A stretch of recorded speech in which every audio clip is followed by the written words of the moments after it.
ബിസ്മില്ലാ അൽഹംദുലില്ലാ ബാദ്. ഇതിൽ നമ്മൾ ചർച്ച ചെയ്യുന്നത് വുമൺ ആൻഡ് പൊളിറ്റിക്സ് എന്ന സബ്ജക്റ്റാണ് ഇനി നമ്മൾ ചർച്ച ചെയ്യാൻ പോകുന്നത്. ഓക്കെ, അപ്പോൾ സ്ത്രീകളുടെ രാഷ്ട്രീയത്തിലെ പങ്കാളിത്തം, പ്രാതിനിധ്യവും എന്തൊക്കെയാണ് അവരെ അതൊന്ന് പിന്നോട്ട് വലിക്കുന്നത്, അതിൻ്റെ കാരണങ്ങളൊക്കെയാണ് ചർച്ച ചെയ്യുന്നത്.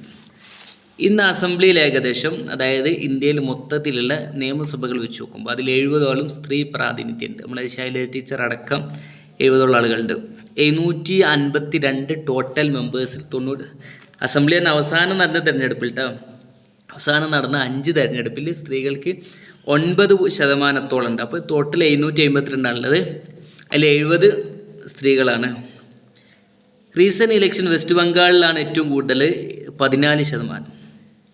ഓക്കെ, പോണ്ടിച്ചേരിയിൽ ഒരൊറ്റ ആളാണുള്ളത്. കേരളത്തിലും ഇത് വർദ്ധിച്ചു വരുന്നു. സ്ത്രീ പ്രാതിനിധ്യം അസംബ്ലികളിൽ, നിയമസഭകളിൽ വർദ്ധിച്ചു വരുന്നുണ്ട്. 2006 മോശമാണ് ഇപ്പോൾ, എങ്കിലും താരതമ്യേന കുഴപ്പമില്ല, കൂടിക്കൊണ്ടിരിക്കുന്നു. So political culture is patriarchal. അപ്പോൾ നമുക്ക് മൊത്തത്തിൽ പറയുകയാണെങ്കിൽ പൊളിറ്റിക്കൽ കൾച്ചർ, രാഷ്ട്രീയ സംസ്കാരം അത് പുരുഷ മേധാവിത്വമാണ്. പണ്ട് ഷാജി പറഞ്ഞല്ലേ, പെണ്ണാണെങ്കിലും ആണിൻ്റെ ശൂരത്താണെന്ന്. നമ്മളെ ബംഗാളിലെ, വെസ്റ്റ് ബംഗാളിലെ ഒരു മമതയ്ക്കെതിരെ അപ്പോൾ കുറേ ആൾക്കാർക്ക് അന്ന് ഭ്രാന്ത കളിയായിരുന്നു. പോട്ടെ.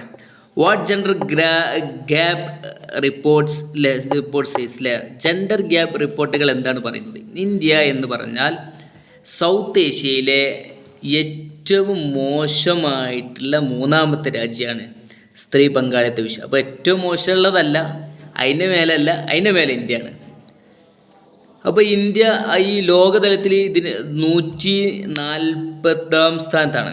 28 സ്ഥാനം പിന്നോട്ട് പോന്നിട്ട് 100. അപ്പോൾ 28 സ്ഥാനം മുന്നേ 140 അപ്പം ഉള്ളത്. മുമ്പ് അപ്പോൾ 112 ആയിരുന്നു. 112ഉം 28 140. പിന്നെയും പിന്നോട്ട് പോകുന്നേ സ്ത്രീ പങ്കാളിത്തത്തിൻ്റെ വിഷയത്തിലൊക്കെ 140 അപ്പോൾ നമ്മൾ സൗത്ത് ഏഷ്യയിൽ ഇന്ത്യ 3ാമത്തെ മോശ രാജ്യമാണ്. അതോടൊപ്പം ലോകതലത്തിൽ 156 രാജ്യങ്ങളിൽ 140ാം സ്ഥാനത്താണ് നരേന്ദ്രമോദിയുടെ ഇന്ത്യക്കുള്ളത്. ഓക്കെ, 2020 ഇത് 112 ആയിരുന്നു വിഷയം പറയുന്നുണ്ട്. ഇന്ത്യ 62% അതിൻ്റെ ജെൻഡർ ഗ്യാപ്പ് കുറച്ചുകൂടെ മുന്നോട്ട് പോകുന്നത്, 62% മുന്നോട്ട് പോന്നിട്ടുണ്ടെന്നാണ് പറയുന്നത്. ആ ഗ്യാപ്പ് എന്താക്കി, ക്ലോസ് ചെയ്തു. പക്ഷേ മിനിസ്റ്റേഴ്സ് അതിൻ്റെ പെർസെൻറ്റേജ് വലിയ അളവിൽ കുറയാനുണ്ടായത്. 23% ഉണ്ടായിരുന്നു, അത് 9%ലേക്ക് പോയി. ബംഗാളിൽ 65, ഇതിൻ്റെ സ്ഥാനങ്ങളാണ് പറയുന്നത്. നേരത്തെ പറഞ്ഞില്ലേ ഇന്ത്യക്ക് 140ാം സ്ഥാനമാണല്ലേ. അപ്പം ഇന്ത്യയുടെ സമീപ പ്രദേശങ്ങളായിട്ടുള്ള ബംഗ്ലാദേശ് 65ാം സ്ഥാനമാണ്, നേപ്പാൾ 106 സ്ഥാനം, പാകിസ്ഥാൻ 153, പാകിസ്ഥാൻ നമ്മൾ പിടിച്ചിരിക്കുന്നത്. അഫ്ഗാനിസ്ഥാനാണ് ഏറ്റവും ബാക്കിലുള്ള 156, പിന്നെ ഭൂട്ടാൻ 130, ശ്രീലങ്ക 116. അപ്പോൾ അങ്ങനെയൊക്കെയാണ് രാജ്യങ്ങളുടെ ഒരു ഈ വിഷയത്തിൽ, സ്ത്രീ പങ്കാളിത്തത്തിൻ്റെ വിഷയത്തിലൊക്കെ രാജ്യത്തിൻ്റെ സ്ഥാനങ്ങൾ എങ്ങനെയാണ്. ഇനി ദ റീസെൻ്റ് സെനാരിയോ അല്ലേ, low status in workplace, social cultural norms, policing in human mobility involve in election is far fetch dream അല്ലേ.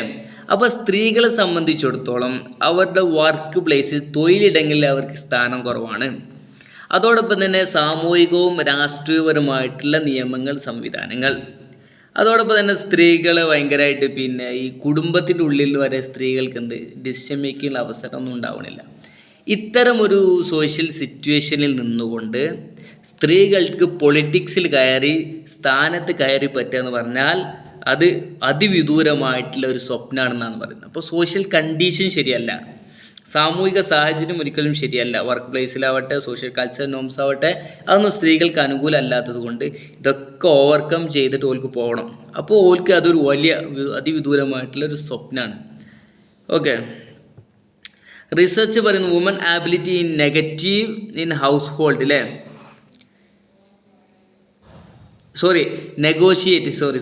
Woman ability in negotiate in household. വീട്ടകങ്ങളിൽ സ്ത്രീകൾക്ക് കൂടിയാലോചനകൾക്കുള്ള കഴിവ്, ആ കഴിവാണ് important factor to act in politics.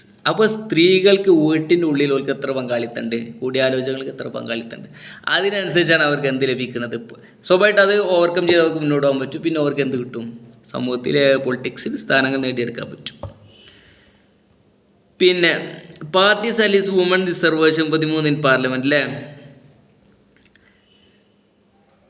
33% in പാർലമെന്റിൽ എന്ന പാർട്ടികളും സഖ്യങ്ങളൊക്കെ പറയുന്നത് വുമൺ സ്ത്രീകൾക്ക് 33% പാർലമെന്റിലായാലും നിയമസഭയിലായാലും എന്ത് വേണം, പാർട്ടിസിപ്പേഷൻ റിസർവേഷൻ വേണം. സ്ത്രീകൾ 33% സീറ്റിൽ മത്സരിക്കാനുള്ള സിസ്റ്റമൊക്കെ വരണം. ഓക്കെ,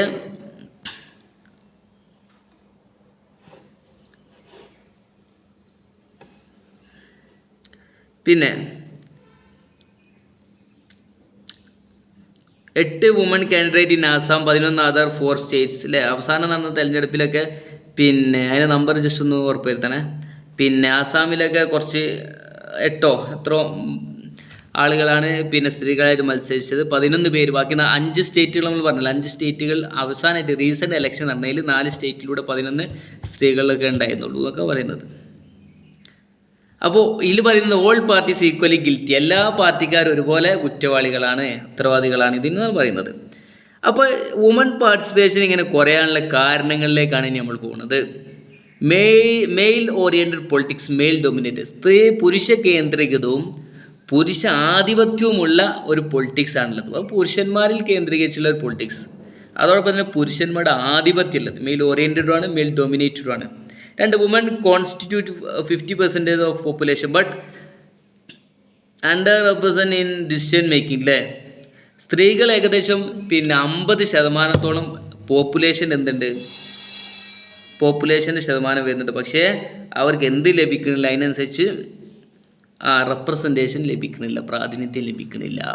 ഡിസിഷൻ മേക്കിങ്ങിൽ തീരുമാനം എടുക്കുന്നതിലൊന്നും തോൽക്കും, അതിലൊരു സ്വാധീനവും ഇല്ല. അപ്പോൾ സ്ത്രീകൾ ഡിസിഷൻ മേക്കിങ്ങിൽ ഒരു സ്വാധീനം ഇല്ലാത്തത് കൊണ്ട് പുരുഷന്മാർ തീരുമാനം എടുക്കുന്നു, പുരുഷന്മാർക്ക് അനുസരിച്ചുള്ള ഒരു പൊളിറ്റിക്സോട് വളർന്നു വരുന്നു, സ്ത്രീകൾക്ക് ഒരു പങ്കാളിത്തവും ലഭിക്കുന്നില്ല എന്നാണ് പറയുന്നത്. പിന്നെ സാമൂഹികവും സാംസ്കാരികവുമായ സോഷ്യോ കൾച്ചറൽ ഫാക്ടേഴ്സ്, ഘടകങ്ങൾ, അതായത് സ്ത്രീകളെ പല രാജ്യങ്ങളിലും ട്രഡീഷൻ, അതായത് പിന്നെ പാരമ്പര്യം അവരെ മദർ, ഹൗസ് വൈഫ്സ് എന്നീ റോളുകളിൽ മാത്രം റെസ്ട്രിക്റ്റ് ചെയ്യുന്നു. അപ്പോൾ പാരമ്പര്യ മൂല്യങ്ങളും മറ്റൊക്കെ നിങ്ങൾ പിന്നെ വീട്ടിലെ അടുക്കളയിൽ ജോലി ചെയ്യേണ്ട ആളാണ് എന്ന അർത്ഥത്തിൽ അവരെന്ത് ചെയ്യുന്നു, റെസ്ട്രിക്റ്റ് ചെയ്യുന്നു. അപ്പോൾ അവർക്ക് പുറത്ത് വന്ന് പൊളിറ്റിക്സിൽ പ്രവർത്തിക്കാൻ സാധിക്കുന്നില്ല. ഓക്കെ,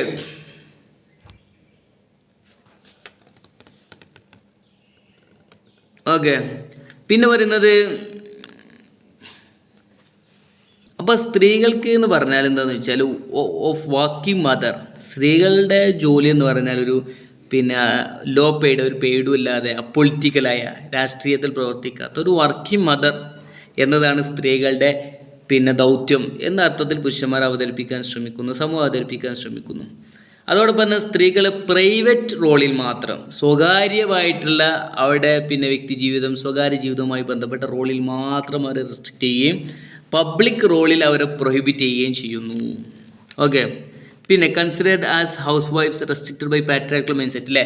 അപ്പോൾ സ്ത്രീകളെ കേവലം ഹൗസ് വൈഫ്സിൻ്റെ ആളുകളാണ് അല്ലേ, അവരെന്താണ് വീട്ടു ജോലി മാത്രം എടുക്കേണ്ട ആളുകളാണ് എന്ന അർത്ഥത്തിൽ അവർ റെസ്ട്രിക്റ്റ് ചെയ്യുന്നു.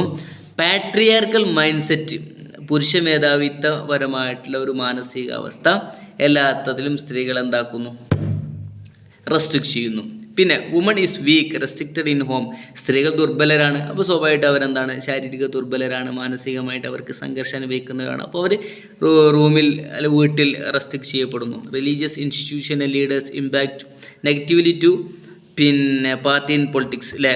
അപ്പോൾ പിന്നെ മത നേതാക്കന്മാരും മതസ്ഥാപനങ്ങളും പിന്നെ സ്ത്രീകളെ പിന്നെ പൊളിറ്റിക്കൽ പാർട്ടികളിൽ സ്ത്രീകളുടെ പങ്കാളിത്തത്തെ ഇമ്പാക്റ്റ് ചെയ്യുന്നു, സ്വാധീനിക്കുന്നു. അപ്പോൾ പിന്നെ രാഷ്ട്രീയ പാർട്ടികളും മറ്റൊക്കെ പ്രവർത്തിച്ചാൽ പിന്നെ മത നേതാക്കൾ അവരെ പിന്നെ വിമർശിക്കുന്നു, പിന്നെ അവരെ പ്രവർത്തിപ്പിക്കാതിരിക്കാൻ വേണ്ടിയിട്ട് പിന്നെ രാഷ്ട്രീയ നേതാക്കളെ സ്വാധീനിക്കാൻ ഇവർ ശ്രമിക്കുന്നു. മനസ്സിലായില്ല. അപ്പോൾ സ്ത്രീകളെ പുറത്തേക്ക് പൊളിറ്റിക്സിലേക്ക് കൊണ്ടുവരാൻ മത നേതാക്കന്മാരോ മൂല്യങ്ങളോ സമ്മതിക്കുന്നില്ല.